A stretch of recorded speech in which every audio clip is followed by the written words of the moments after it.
we have 5% of the population and 25% of the prisoners. So I would say, well, American people aren't any worse than the other country. I think we just have too many laws, and it's the repeal of laws that we have to do. We have to get rid of them.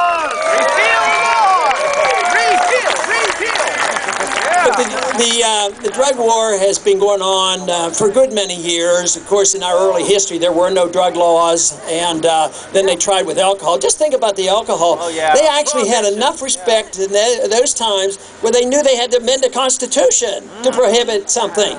Today, though, they don't even bother, so that's why our task is much greater, but we have to put this effort. But it is tied.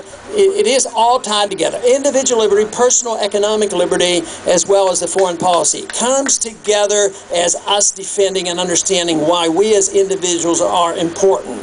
Now, we got off on a bad start in our early history. Obviously, the Constitution was a great document, but it was far from perfect because there was obviously the endorsement of slavery and a lot of penalties because you belong to certain groups, and that to a large degree has been rectified.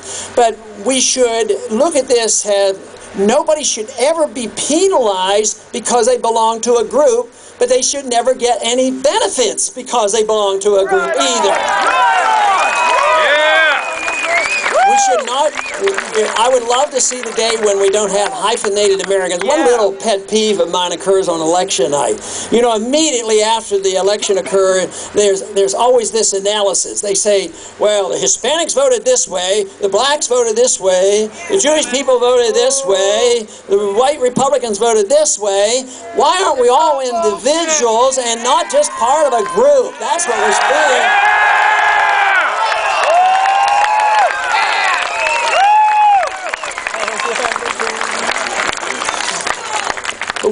What we need to do is bring the people together, and this is why I think the cause of liberty is so important, because we can bring people together. In Washington, even today you will hear, and we will be challenged in the campaign, well, it sounds like you're not a compromiser. What, don't you think you have to compromise? I said, no, you don't have to compromise. But what you should do is understand how to bring groups of people together because you endorse the same ideas. Because it is our campaign that has a tremendous outreach programs to people who are called independents, who don't belong to political parties, young people who are just looking at the political system. As well as many Democrats. Who knows, there may even be a couple Democrats here today. So no, I really do believe that the message of liberty can bring people together, and that it is the cause of liberty that does this. So this is what we need to do, rather than saying, well, okay, in the past, when we were a wealthy nation, we had a lot of largesse. And one of the disadvantages of a free society is, ironically, that there's so much wealth that people forget about emphasizing where wealth comes from.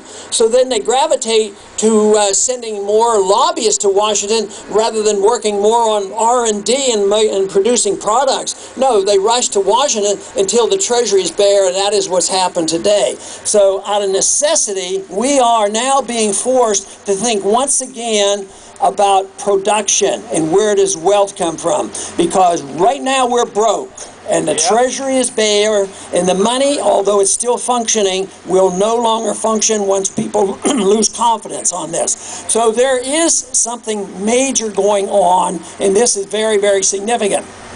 The important thing is the country is changing, and for the most part, I think much better. So I see the people like you who are rallying and saying, enough is enough. It's time we put our foot down and said, no more of this big government ruling our lives and policing the world and fighting wars that are undeclared and the printing press is running. It's time to change all that.